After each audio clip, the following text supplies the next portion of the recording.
Olá, meu nome é Nádila e agora eu vou dar início à primeira parte da apresentação sobre traqueostomia. Essa apresentação foi desenvolvida por mim e por Jair Bonfim, com orientação da nossa professora e cirurgiã pediátrica, Soraya. Gostaria de iniciar falando que tanto essa apresentação como todas as apresentações do nosso curso não apresentam conflitos de interesse, e nessa sessão nós vamos abordar um pouco sobre uma revisão das estruturas anatômicas envolvidas no procedimento e entender algumas classificações, indicações, contraindicações, vantagens e desvantagens da traqueostomia. Fazendo uma breve revisão anatômica, a gente vai ter a traqueia sendo delimitada superiormente pela cartilagem cricoide e inferiormente pela carina.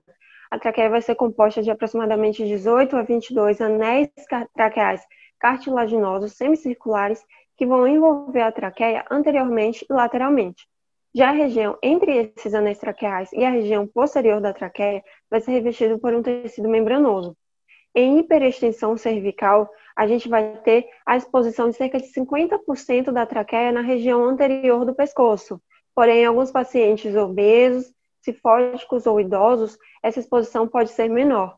Existem várias estruturas importantes que necessitam ser lembradas e que necessitam de cuidados durante o procedimento, como, por exemplo, o nervo laríngeo recorrente, que vai estar localizado no sulco formado entre a traqueia e o esôfago. A gente vai ter grandes vasos que vão estar lateralmente à traqueia, como a artéria carótida, a veia jugular inferior. A gente vai ter a tireoide, que vai cruzar a traqueia anteriormente ao nível do segundo ou terceiro anéis traqueais. A traqueostomia é definida como um procedimento cirúrgico que consiste na abertura da parede anterior da traqueia, comunicando-a com o meio externo, e assim tornando a via aérea pérvia. Dentre as classificações, para finalidade, nós temos a traqueostomia preventiva, aquela que é feita antes de ter alguma obstrução no fluxo aéreo e é feita junto a outros procedimentos que eventualmente possam cursar com uma obstrução. A traqueostomia curativa é feita em pacientes que já têm algum tipo de comprometimento das vias aéreas e a paliativa é feita para gerar um conforto respiratório em pacientes terminais, em que não há possibilidade de cura da sua causa base. Com relação ao momento para a realização dessa traqueostomia, ela pode acontecer na urgência e, nesse caso, ela não é o procedimento mais indicado. Nesse caso, o procedimento mais indicado é a cricotireoidectomia. Porém, existem situações, como, por exemplo, em casos de criança, em que a crico pode acabar gerando uma lesão iatrogênica. E também em alguns casos em que a laringe já esteja lesionada e que essa crico pode acabar aumentando a lesão. Então, nesses casos, a traqueostomia é sim indicada na urgência. Com relação à traqueostomia letiva, ela é feita quando você já tem uma via aérea controlada, com intubação orotraqueal ou com cricotireoidectomia. Com relação ao tempo da permanência da traqueostomia, nós temos as temporárias, aquelas que vão permanecer durante um tempo no paciente e depois vão ser retiradas, e as definitivas, que vão representar a principal via de ventilação desse paciente desse momento em diante. Em relação às indicações, as principais que eu trouxe aqui são obstrução de vias aéreas superiores, em complemento a outros tratamentos cirúrgicos, em casos de debilidade da musculatura respiratória e em casos de ventilação mecânica prolongada. Em caso de obstrução de vias aéreas superiores, a traqueostomia é feita quando a obstrução é superiormente ao local onde a traqueostomia vai ser realizada.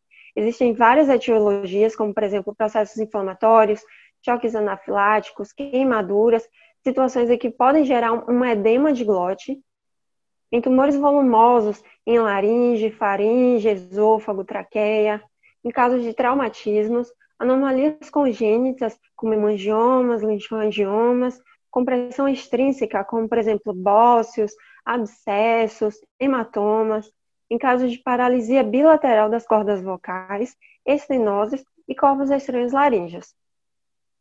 A traqueostomia, que é feita em complemento a outros tratamentos cirúrgicos, ela tem o objetivo de tornar a via aérea pérvia durante o tratamento cirúrgico e também no pós-operatório, momento em que as alterações anatômicas do edema pós-cirúrgico podem promover alguma dificuldade respiratória. Em casos de debilidade da musculatura respiratória, a traqueostomia é indicada em várias desordens do trato aerodigestivo superior, que podem cursar com broncoaspiração e disfagia. Eu trouxe como exemplo doenças neurológicas degenerativas centrais e periféricas, como paralisia central, miastenias, neoplasias, traumas, acidente vascular encefálico, dentre outras.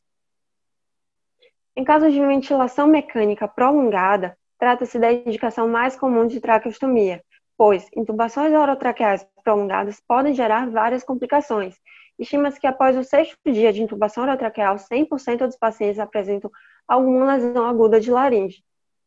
Dentre essas complicações, nós temos processos inflamatórios, granulomas, infecções, estenoses traqueais, luxações e artrose de aritenoides, dentre outras.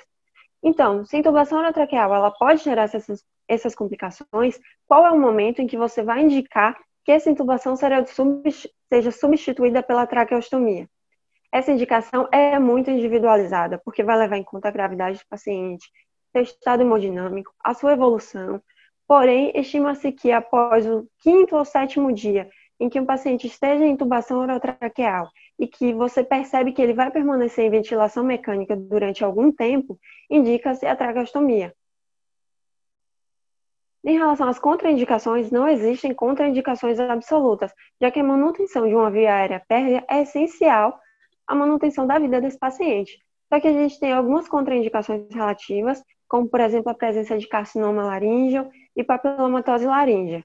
Nesses casos, a manipulação do tumor pode acabar aumentando a incidência de recorrência desse tumor na região do estômago. Então, escolhe-se fazer a cirurgia quando o estadiamento desse tumor permitir. Em relação às vantagens da traqueostomia, ela facilita a higiene pulmonar, já que você vai ter um melhor acesso às vias aéreas inferiores. O manejo da cânula é muito mais fácil se você for comparar com a intubação orotraqueal e vai ter a diminuição de 10% a 50% do espaço morto anatômico. Revisando sobre o espaço morto anatômico, ele representa o ar que preenche as vias respiratórias onde não ocorrem trocas gasosas, ou seja, o ar que preenche a laringe, faringe, traqueia e que não vai chegar aos alvéolos para participar das trocas gasosas. Em alguns pacientes que têm baixa reserva pulmonar, essa traqueostomia pode ser muito benéfica, porque com a diminuição do espaço morto anatômico, a porcentagem de ar que vai chegar aos alvéolos e vai participar das trocas gasosas vai ser maior. Em relação às desvantagens da traqueostomia, nós temos o comprometimento do mecanismo de tosse e da umidificação do ar expirado. Isso pode prejudicar a limpeza broncopulmonar. Nós temos uma alteração da composição dos gases alveolares pela ausência do fechamento da glote e pela ausência da pressão expiratória final positiva. E a gente pode ter também um aumento da broncoaspiração. Essa broncoaspiração pode ser explicada porque vai haver uma fixação anterior de todo o complexo laríngeo. Isso pode acabar provocando uma disfagia. E também o desvio do fluxo aéreo pode diminuir a mobilidade das pregas locais e também diminuir a sensibilidade laríngea. Aqui nós finalizamos a nossa primeira sessão. Muito obrigada.